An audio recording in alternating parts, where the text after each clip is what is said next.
नमस्कार दोस्तों, मैं मुकेश अग्रवाल, सीनियर जर्नलिस्ट और न्यू भारतीय सफाई कामगार यूनियन का उत्तरी दिल्ली नगर निगम चेयरमैन हूँ। दोस्तों, आज मैं जो आपको दिखाने जा रहा हूँ उसको देखने के बाद आप सभी भाव विभोर हो जाएंगे, सेंसिटाइव हो जाएंगे।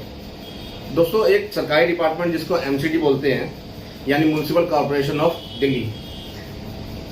दोस्तों, आपने आम लोगों को सड़कों पर लड़ते हुए देखा होगा, लेकिन आज मैं आपको दिखाऊंगा अपनी कलम की ताकत से दो सरकारों को लड़ते हुए, जो मोदी सरकार और केजरीवाल सरकार, या बोले तो दिल्ली सरकार और भारत सरकार। दोस्तों, एमसीडी के कर्मचारियों को पिछले 5-6 महीने से सैलरी का भुगतान नहीं हो रहा है। इसके लिए कौन जिम्मेदार है, भारत सरकार या दिल्ली सरकार? दिल्ली सरकार भारत सरकार ठोकती है, भारत सरकार कहती है हमने पैसा दे दिया है, केजरीवाल सरकार बोलती है कि हमें कुछ नहीं मिला है, और सारे लाचार होकर खड़े हुए हैं। लेकिन पिस कौन रहा है इसके अंदर? पिस वो गरीब कर्मचारी पिस रहा है जिसको 12,000 रुपये तनख्वाह मिलती है और 5 महीने से नहीं मिली है तनख्वाह। तो क्या तो वो काम करेंगे और क्या वो रोटी खाएंगे, अपने परिवार को पालेंगे? दोस्तों, लड़ाई झगड़े होते हैं इन लोगों के घर में, इनके बच्चे बाहर सड़कों पे कूड़ा बीनने के लिए मजबूर है, घर पे नहीं रुक सकते क्योंकि फ्रस्ट्रेशन इतनी गंदी चीज है कि उनके माँ बाप उनके साथ पिटाई करते हैं छोटी सी गलती पर भी, इसलिए वो बाहर सड़कों में भटकने के लिए मजबूर हैं। दोस्तों, स्कूल नहीं जा सकते हो क्योंकि स्कूल में ही फीस लगती है, फीस नहीं दे सकते। और ये हो किस लिए रहा है? आपस में सरकारों की लड़ाई की वजह से। लेकिन दोस्तों, इन सब परेशानियों की तरफ सरकार का ध्यान बिल्कुल नहीं जा रहा है। यह सिर्फ एक नारा बन के रह गया है कि बेटी बचाओ और बेटी पढ़ाओ। पढ़ाने तो आप दे ही नहीं रहे ना। सरकार से मेरा सीधा सीधा सवाल है कि आप या तो ये नारा बदल दो कि बेटी बचाओ बेटी पढ़ाओ, या उस बेटी के लिए जिसके लिए आप बोल रहे हो, उस बेटी को पढ़ने के लिए साधन दो, उस बेटी के पढ़ने के लिए उसको किताबें दो, जो कि किताबों में ही सारी बात चल रही है और दिया लिया कुछ नहीं जाता।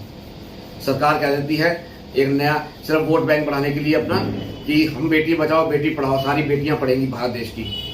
लेकिन दोस्तों, आप झुग्गी झोंपड़ी में जाके इन कर्मचारियों के बीच में जाके देखो तो उनका दर्द पता लगेगा आपको। लेकिन मैं मुकेश अग्रवाल, चेयरमैन उत्तरी दिल्ली नगर निगम, न्यू भारतीय सफाई कामगार यूनियन का, मैं आप सभी से वादा करता हूं कि आपकी आवाज को अपनी आवाज बनाकर अपने कलम की ताकत से मैं सरकार तक आप लोगों की बात को जरूर पहुंचाऊंगा, और जहां तक ऊपर तक मेरे को जाना पड़ा मैं उस ऊपर तक जाऊंगा और आप लोगों को मैं न्याय दिलवा कर रहूंगा। दोस्तों, बीजेपी का कहना है दिल्ली सरकार को पैसा दे दिया गया है, लेकिन आजकल पता नहीं केजरीवाल सरकार भी थोड़ी सी ढीली हो रही है। नहीं तो केजरीवाल को अगर जाना चाहिए कर्मचारियों के बीच में, इतने आम अनशन हो रहे हैं, इतने हड़तालें हो रही है, इतने प्रदर्शन चल रहे हैं, लेकिन उसके बावजूद भी किसी के कानों पे अफसर के जू नहीं रेंगती है।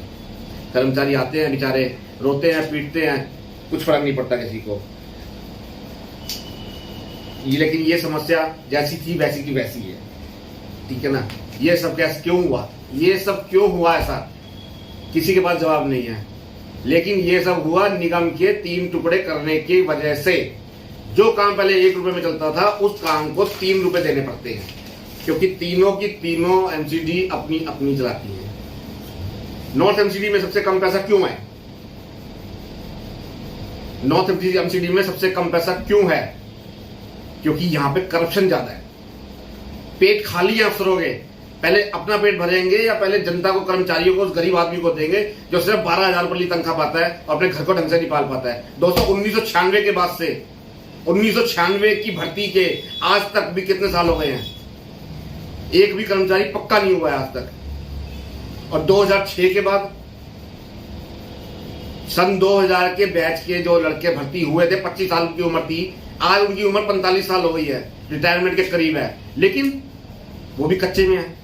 उनकी 12,000 तनख्वाह, 12,000 हाथ में मिलते हैं दोस्तों, लेकिन तनख्वाह में से जो ईपीएफ कटता है, एम्प्लॉय प्रोविडेंट फंड जो कटता है, उसका किसी कर्मचारी को ज्ञान नहीं है। उसको पता ही नहीं है कि पैसे जा कर रहे हैं, उसके पास तो कागज नहीं है। डिपार्टमेंट से बोलते हैं, डिपार्टमेंट पूछता है, ईपीएफ डिपार्टमेंट बोलता है नंबर लेके आओ अपना एम्प्लॉय नंबर लेके जाते हैं तो वो भी घुमा देते हैं। दोस्तों, इस बात से पता लगता है कि कितने करोड़ों का घपला चल रहा है। जब एक आदमी पैसे काट रहा है, काटने के बावजूद वो सही जगह नहीं पहुंच रहा पैसा, तो इसका मतलब बीच में झोलझाल है।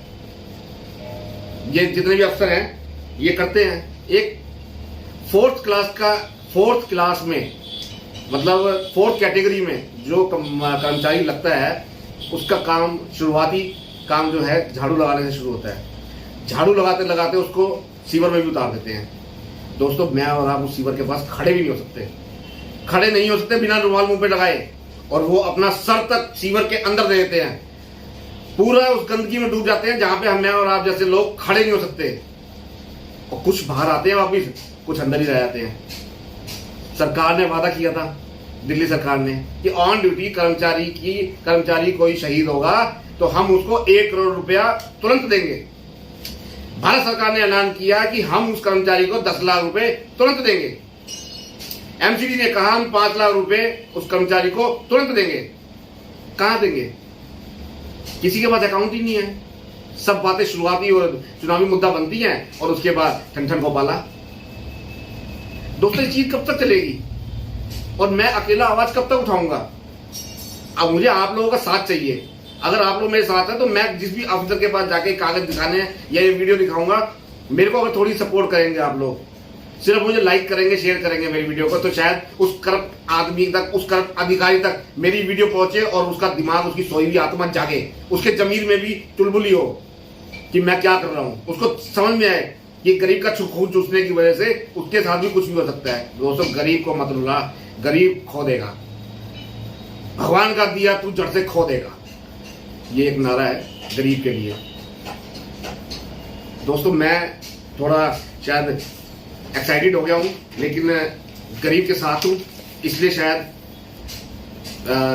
ज्यादा बोल गया। लेकिन दोस्तों, मेरी लड़ाई जारी रहेगी इसके अंदर। आज के लिए इतना ही। एक नई वीडियो के साथ तुरंत आपके पेश होऊंगा कुछ ही समय बाद। जय हिंद, जय भारत, भारत माता की जय।